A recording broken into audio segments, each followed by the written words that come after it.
we're going to discuss the 4013 reducer. Now, out of America, it has a flammable good warning, and it comes with DG's costs. Now, if you were to buy this, you have to then put it into a flame-proof cabinet when you're not using it. That is the recommendations, the NOsh mask, etc., etc. So the flammable version, we're not bringing it into Australia because of the costs, and it's just not that, it's the cost of moving it around Australia. The DG's costs are so expensive you wouldn't pay it. So we've worked with Createx Colors, and we've come up with an ingenious way of giving you 2 more reducers out of the same bottle. So this has been supplied by Createx products as well. And this is the 4013 reducer without any of the flammable goods components. So it is non-flammable. So that's a bonus. So if you want to use an organic reducer that is completely non-toxic, you can add 10% of that to any of the Createx branded products. We wouldn't recommend it in the autoborne sealer because you're looking for adhesion, and we wouldn't recommend it in the Candy 2Os.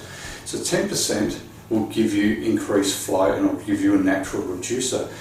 Now, if you're going to go more than 10%, on a hard surface, you start to risk adhesion properties of a paint. So big wires go 10%. Now, actually, if you're going on a t-shirt, you could probably go more than 10% because that allows the flow with the Createx Colors. So that is something for you to think about.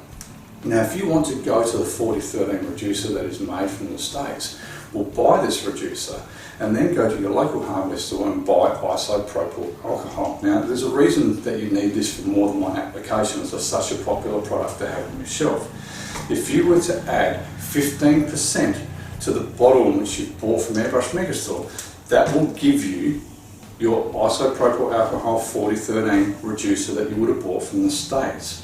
Now, be aware that if you do that, then you've got to look at your own storage as far as flammability, not putting near naked flames, etc., because it turns it into a flammable good, and then the onus is on yourself because you've adjusted the product.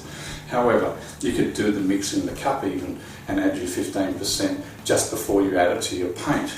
Now, the other advantage of isopropyl alcohol is that if you sand a product, especially a hard surface product, and you wipe it down with iso, well, then that will give you a squeaky clean surface to work from, and that's the recommendation anyway for all the paint lines for hard surfaces. So that is a must-have product.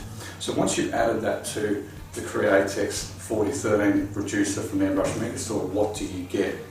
Well, you get less tip dry, you get higher performance with your airbrush,